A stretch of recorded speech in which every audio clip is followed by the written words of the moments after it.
Estamos tan asustados por perder nuestros empleos ante una máquina que hemos olvidado preguntarnos algo que es aún más importante.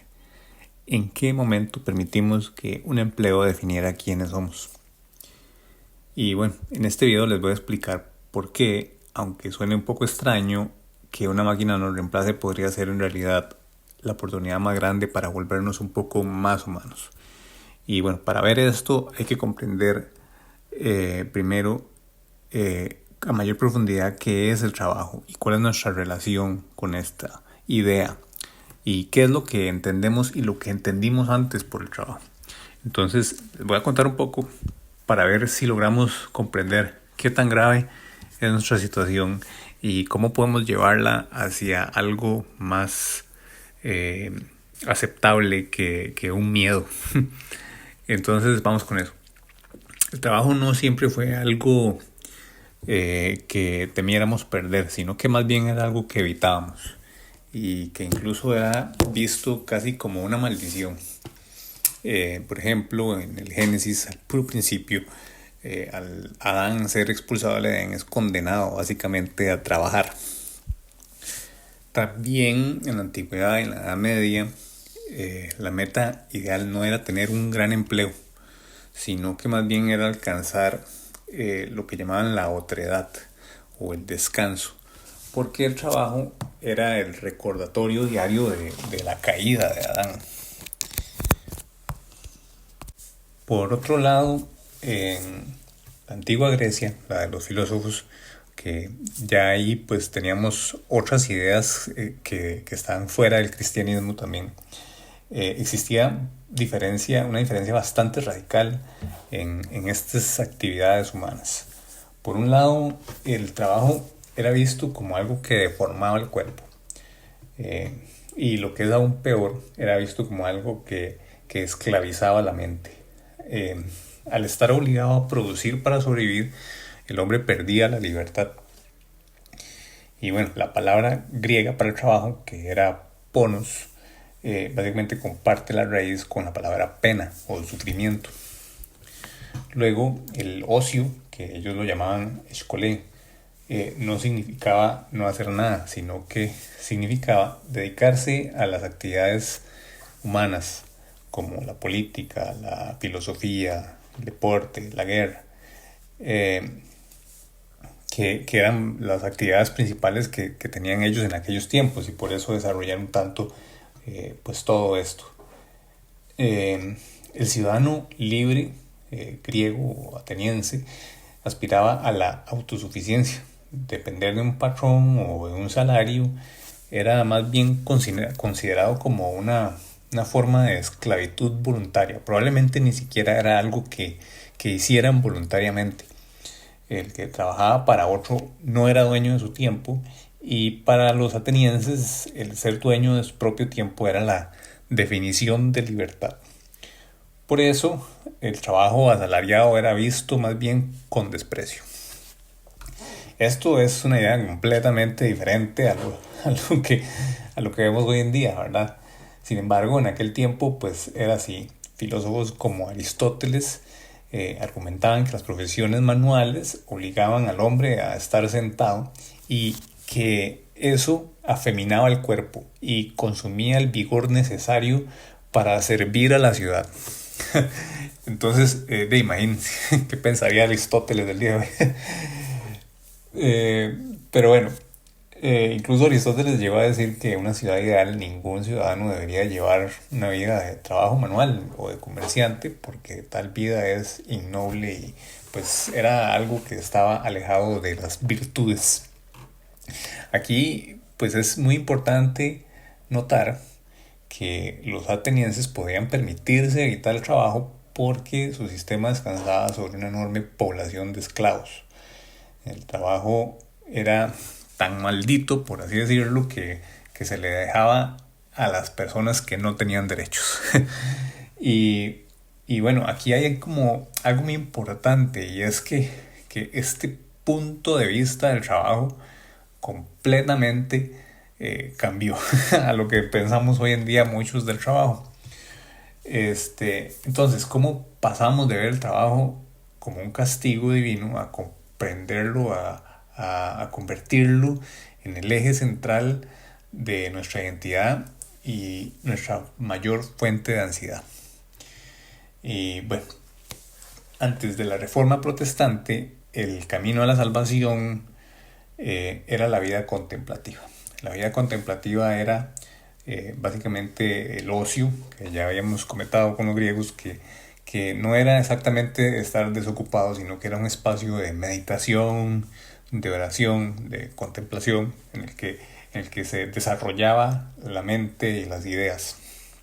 Pero en ese momento, en el momento de la Reforma, Martín Lutero y más adelante Juan Calvino cambiaron esa idea radicalmente. Ellos introdujeron la idea de que el trabajo mundano es una forma de servir a Dios. Y esto es radical. Esto es radical porque básicamente lo que estos dos señores hacen es cambiar el significado de algo. Y en realidad esta no es la primera vez que algo así sucede en la historia, en la que se le cambia el significado a un concepto fundamental que luego viene a cambiar completamente nuestra relación con el trabajo u otras partes de la vida.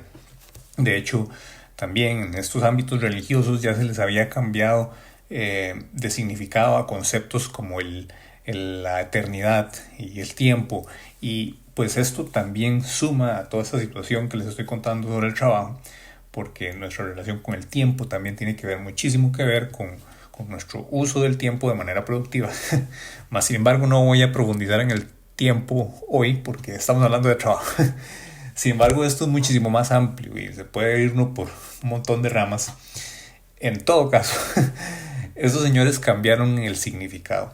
Y pues si yo viniera y les dijera a ustedes hoy que ahora el trabajo va a significar otra cosa, pues muchas personas dirían, ay sí, X, no importa, el trabajo para todos sigue siendo lo que es. Mas sin embargo, esto fue introducido a través de la religión, a través de lo que se predicaba y a través de la forma de encontrar la salvación.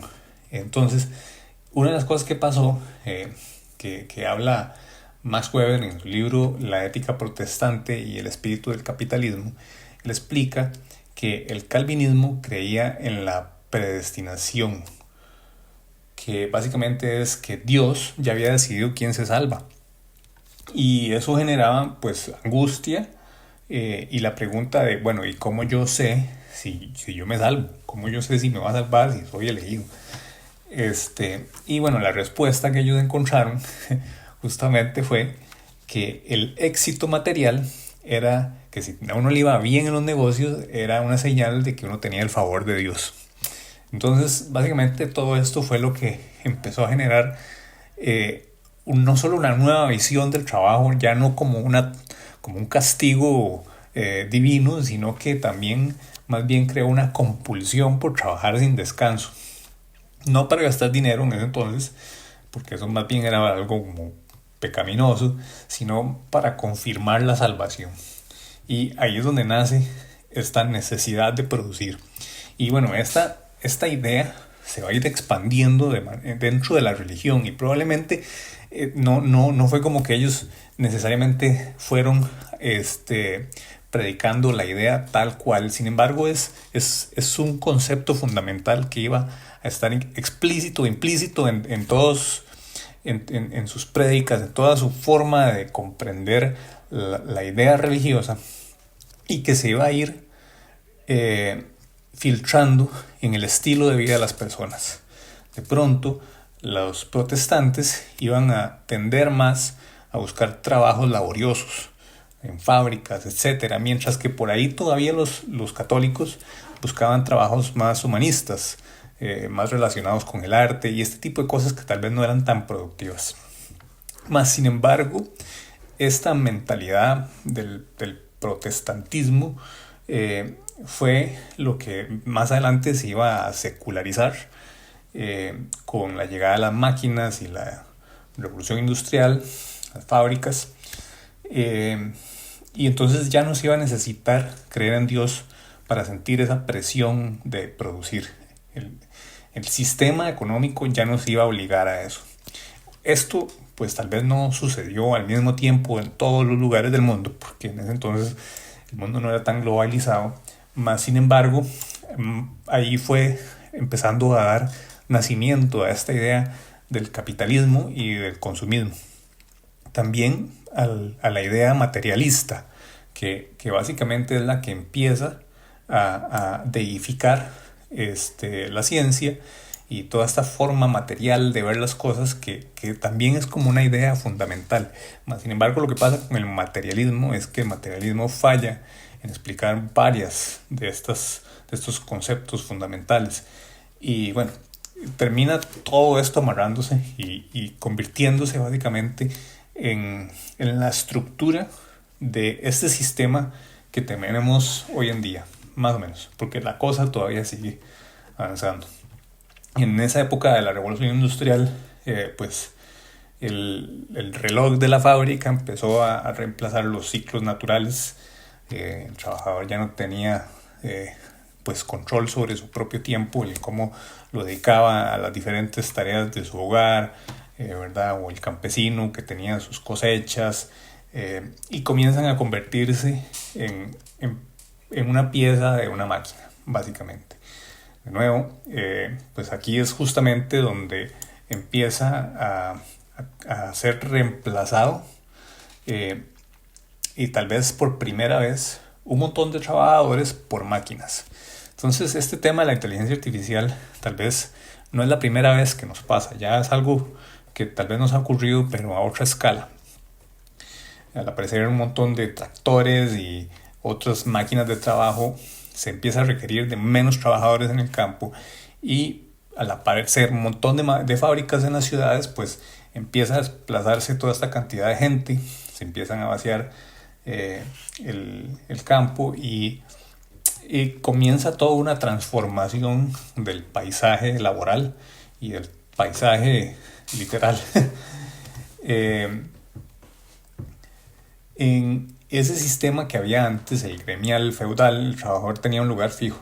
Aunque fuera pobre, era como algo fijo. En el capitalismo industrial, el trabajador se vuelve más bien una mercancía. Si no es productivo, entonces es desechable. Básicamente, capital humano, que es pues un concepto que, si se toma literal, eso es lo que es. Aunque tal vez algunas personas de recursos humanos piensen en el capital humano como algo un poco más humano que capitalista, o tal vez no. El asunto es que estas palabras llevan un significado que pues resuena en todos. Ya pasando a tiempos más modernos, por ejemplo, en el libro La sociedad del cansancio, del filósofo Byung-Chul Han, que es coreano, él explica que la sociedad de la que hablaba Weber en el protestantismo, la que era la sociedad protestante industrial, se basaba en el deber y en la prohibición.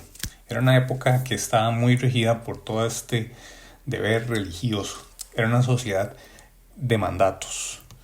Hoy, ya en una época más moderna, hemos pasado más bien a una sociedad de rendimiento. El lema ya no es usted tiene que hacer esto o debes, sino que es un poco más optimista. Tú puedes, vamos, tú puedes. Y pues entonces el miedo a perder el trabajo ahora es más profundo, porque si sí puedes, entonces no lo logras y la culpa es completamente tuya. El desempleo se vive entonces como un fracaso personal absoluto y no como una consecuencia o una circunstancia del sistema. Entonces, en el Génesis, el hombre era castigado por Dios. En Atenas, el esclavo era explotado por el ciudadano. Y en la actualidad, el explotador y el explotado son la misma persona. Básicamente nos hemos convertido en nuestros propios explotadores, nuestros propios capataces. Y bueno, si no somos productivos, nos sentimos culpables. Empezamos a trabajar sin descanso, no porque alguien nos esté obligando con un látigo, sino porque queremos realizarnos. Y pues esta es la forma más eficiente de explotación que hay porque es voluntaria y se vive como la libertad. Y aquí es también donde aparece esta idea de que el capitalismo es en realidad la máxima expresión de la esclavitud, porque pues ya no hay necesidad de esclavizar a la persona en contra de su voluntad. Ya les han lavado el cerebro o nos han lavado el cerebro para hacernos pensar que ese trabajo es algo que deseamos y es algo que escogemos libremente. Y esta idea es radical y es muy chocante para muchas personas porque básicamente hemos aprendido a poner muchísimo valor en el trabajo. Obviamente es a través del trabajo que hemos conseguido salir adelante, como dicen, y tener las cosas que tenemos y los grandes beneficios. Pero al final de cuentas sigue siendo una especie de trampa en la que seguimos y no hay salida. También es muy valioso contrastarlo contra esas otras formas de ver el trabajo que hemos visto en el pasado. Porque curiosamente fue en tiempos donde el trabajo se veía como algo más indeseable que muy grandes cosas, por ejemplo en el tema del arte, de la filosofía, fueron desarrolladas, incluso en el ámbito de la arquitectura, que hoy en día a través del capitalismo cuesta mucho conseguir. Hoy es demasiado caro construir el tipo de catedrales, por ejemplo, que se construían antes, y es precisamente porque la relación con el capital y el trabajo pues ha cambiado radicalmente. ¿Cómo es posible que en épocas donde había menos tecnología pues hacer este tipo de cosas fuera más viable que ahora, verdad? Entonces, si el trabajo fue primero una maldición en el Génesis y luego fue una indignidad en Atenas, después pasó a ser un deber en el protestantismo y finalmente llegó a la autoexplotación del día de hoy. Aquí es donde llegamos entonces al punto de la inteligencia artificial, que a mi parecer es pues un nuevo punto de inflexión, y las señales de esto son el hecho de que justamente existe este temor muy profundo sobre nuestros trabajos y qué va a pasar con ellos. Porque por supuesto el temor sucede ante la realización de que las cosas van a cambiar. Estamos acostumbrados y nos sentimos seguros con todas estas situaciones y pues potencialmente la inteligencia artificial es algo que en efecto va a cambiar eso. Ya sea que nos quite el trabajo o no nos lo quite. Al final de cuentas, esto es más una idea en nuestras mentes que una consecuencia de un aparato. Porque incluso aunque la inteligencia artificial tomara por completo los trabajos, si nosotros seguimos estando obsesionados con la producción, vamos a encontrar un trabajo, vamos a encontrar algo que hacer. y aquí esto es lo que nos pide empezar a cambiar un poco pues esta visión de mundo y esta definición del trabajo o esta forma en la que comprendemos el trabajo, y dejar de comprenderlo como este mandato divino que propuso en algún momento Lutero y Calvin, y más bien pues encontrar una nueva manera de verlo. Tal vez tampoco necesariamente tenga que ser como lo veían los griegos, como algo completamente despreciable, pero ¿por qué no? A mi parecer, uno de los grandes problemas que tenían los griegos era el hecho de necesitar esclavos, consecuentemente necesitar la guerra. Pero si las máquinas y la inteligencia artificial comienzan a hacer este trabajo, pues ya no habría esta parte inmoral en el hecho de que las personas pudieran dedicarse al ocio ateniense, en el que desarrollaban pues todas estas habilidades. Y aquí es donde es muy importante pues hacer una transición. Realmente no pienso que para nadie vaya a ser aceptable ni siquiera pensar en un día para otro, tener que dejarlo todo y, pues empezar a vivir en este otro concepto. Es algo que probablemente vaya transicionando, aunque a pesar de que siempre ha sido una transición, pues la inteligencia artificial y la tecnología son cosas que avanzan muchísimo más rápido que la tecnología y la información de aquellas épocas, y eso puede en efecto hacer que todas estas transiciones se sientan mucho más abruptas. En todo caso, lo importante es, primero que nada, darnos cuenta que uno de los problemas con el capitalismo y nuestra situación actual del trabajo, y una de las cosas que más nos mantiene esclavizados de esta, es el consumismo. El consumismo es básicamente lo que convierte el capitalismo en una rueda de ratón en la que nunca salimos de esa trampa, en la que trabajamos y trabajamos para generar más, y generamos más para poder gastar ese dinero consumiendo, para olvidarnos de que estamos trabajando demasiado. Es una trampa que sigue y sigue. Y pues sí, habremos algunos que estaremos más atrapados en esto, porque al final de cuentas lo que ha pasado es que el capitalismo nos ha empujado a crear dependencias de sistemas ajenos a nosotros mismos. A veces dependemos de que alguien nos prepare la comida, dependemos de que un sistema de electricidad funcione, dependemos de que el internet llegue a nuestras casas, y todas esas son funciones que básicamente nos hacen ceder cada vez un poco más de esa soberanía que podríamos tener sobre nosotros mismos y nuestro tiempo. Y la clave es básicamente pues empezar a tratar de necesitar menos. Pues eso es clave, y es un proceso que puede tomar tiempo y es difícil. Yo mismo, que es algo que he intentado pues tratar de implementar en mi vida, pues no ha sido algo de un día para otro. Más sin embargo, creo que es algo que se puede ir gestando poquito a poco. Por ejemplo, crecer los propios alimentos, preparar los propios alimentos, y todo este tipo de cosas son actividades que nos van a ir devolviendo un poquito, aunque sea, de esa soberanía. Y luego, por otro lado, están todas estas actividades que no son productivas. Pues toda esta compulsión por la productividad lo que ha hecho es hacernos despreciar un poco todas esas actividades no productivas, precisamente como dedicarle una tarde a pintar, o tal vez sentarnos a escribir, y escribir algo que no tiene ningún propósito, no tiene el propósito de ser productivo, no es parte de esa máquina. Que pues sí, esa forma de pensar, esa idea antigua del trabajo y de ese mandato divino, pues nos haría pensar que no ser productivos es casi un pecado.